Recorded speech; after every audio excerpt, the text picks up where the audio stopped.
Hello बच्चों, कैसे हैं आप सब लोग। आज हम फिर से क्लास 9th का ग्रेविटेशन चैप्टर का topic Kepler's law of planetary motion करेंगे। केप्लर्स वो साइंटिस्ट थे जिन्होंने प्लैनेट्स के मोशन के बारे में काफ़ी हमें इंफॉर्मेशंस दी हैं, जो कि हम आज तक उन्हें यूज़ करके हमें कैलकुलेशंस में और बाकी सब चीज़ों में हमारी बहुत हेल्प करती है। ओके, सो जो सबसे पहली जो चीज़ है वो है, उन्होंने केप्लर्स ने अपना फर्स्ट लॉ दिया था। स्टार्टिंग में साइंटिस्ट ये सोचते थे कि जो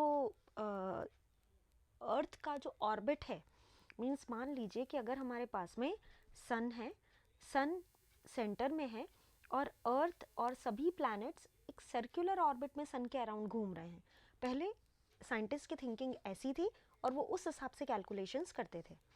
लेकिन जो केप्लर्स ने जो अपना लॉ दिया, उन्होंने बहुत ही इंपॉर्टेंट लॉ दिया।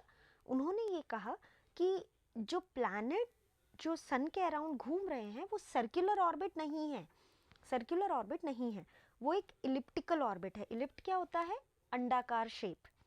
ओके, तो इलिप्टिकल मतलब एक ओवल शेप है, और उस ओवल शेप में जैसे हमारे पास में सेंटर होता है सर्कल का, वैसे ही ओवल शेप का फोकस होता है।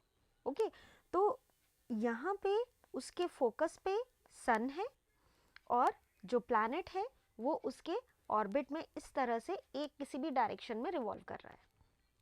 ओके, तो केप्लर्स का फर्स्ट लॉ ये कहता है, every planet revolve around the sun in an elliptical orbit with the sun situated at any one of the foci of the ellipse। ठीक है, इसका मतलब ये हुआ कि जो प्लैनेट है वो सन के अराउंड इलिप्टिकल ऑर्बिट में मूव करेगा। किस तरह से? जिस तरह से अगर जो सन है वो उसके फोकस पे आ जाए और प्लैनेट जो है उसके आसपास कंटिन्यूसली मूव कर रहा है। ओके, तो ये केप्लर्स ने अपना फर्स्ट लॉ दिया था। ओके, अब नेक्स्ट लॉ पे हम पहुंचते हैं, that is the Kepler's second law. Kepler का सेकेंड लॉ ये कहता है कि जब भी, अब हमें ये तो पता पड़ गया कि जो भी प्लैनेट मूव करेगा वो एक इलिप्टिकल ऑर्बिट में करेगा। ठीक है, तो in an elliptical orbit of the planet the line joining the centre of the planet, मतलब अगर हम सेंटर से ऑर्बिट पे कोई भी लाइन ज्वाइन करें, जैसे ये मैंने दो लाइन ज्वाइन करी आपके सामने, ठीक है, तो ये जो ज्वाइन करी, जैसे हम एक कोई पर्टिकुलर टाइम इंटरवल ले लें, सपोज 15 डेज का हमने टाइम इंटरवल लिया। ठीक है, 15 डेज के टाइम इंटरवल में कोई एक प्लैनेट इस पॉइंट से इस पॉइंट तक जाता है। ठीक है, वैसे ही 15 डेज में ये पॉइंट से ये पॉइंट तक जाता है और 15 डेज में ही वो इस पॉइंट से इस पॉइंट तक आता है।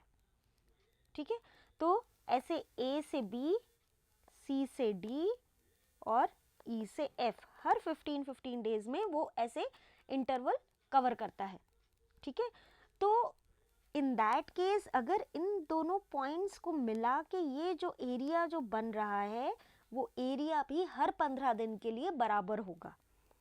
ठीक है, केप्लर्स का सेकेंड लॉ ये कहता है कि अगर हम प्लैनेट का मोशन कंसिडर करें इलिप्टिकल ऑर्बिट में सेम इंटरवल ऑफ टाइम के लिए, जैसे हमने कोई एक आर्बिट्री टाइम ले लिया कि 15 डेज, तो उन 15 डेज में अगर ऑब्जेक्ट या कोई भी प्लैनेट ए से बी तक मूव कर रहा है तो ये जो एरिया कवर हो रहा है वो सेम होगा। किसके सेम होगा?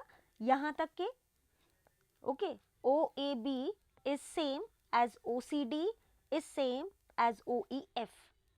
ठीक है, तो ये सभी एरिया एक दूसरे के बराबर होंगे। Okay, so in an elliptical orbit of the planet, the line joining the center of the planet to the center of the sun sweeps out equal area and equal interval of time। हमेशा equal area रहेगा equal interval of time में। Clear? Now, Kepler's third law। Kepler's third law ये कहता है कि ये जो revolution हो रहा है, ठीक है, उसमें जो भी टाइम लग रहा है उसका square of the time period of the revolution of the planet around the sun is directly proportional to the cube of the semi major axis. ठीक है, तो यहाँ पर सेमी मेजर एक्सिस क्या हुआ? It is the mean distance, R जो है इसमें मीन डिस्टेंस हो जाएगा from the sun to the planet. जैसे ये हमारा प्लैनेट इस तरह से रिवॉल्व कर रहा है, ठीक है, इसके दो फोकस हैं। आर जो है वो एक मीन डिस्टेंस हो गया है बिटवीन द टू, ठीक है। तो ये जो टाइम पीरियड है, टाइम पीरियड का जो स्क्वायर है, it is directly proportional to the cube of the mean cube of the semi major axis of the elliptical orbit, ठीक है। आर यहाँ पे क्या हो जाएगा, it is the mean distance of the planet from the sun. R is mean distance of the planet from the sun. Okay, so ये तीनों ही laws बहुत इंपॉर्टेंट हैं, इन्होंने काफ़ी स्टडीज़ में हमें बहुत हेल्प करी है। ये आप बहुत अच्छे से पढ़िएगा, अच्छे से समझिएगा, ओके। और इस चैनल को लाइक और सब्सक्राइब करना ना भूलिएगा बच्चों। Thank you.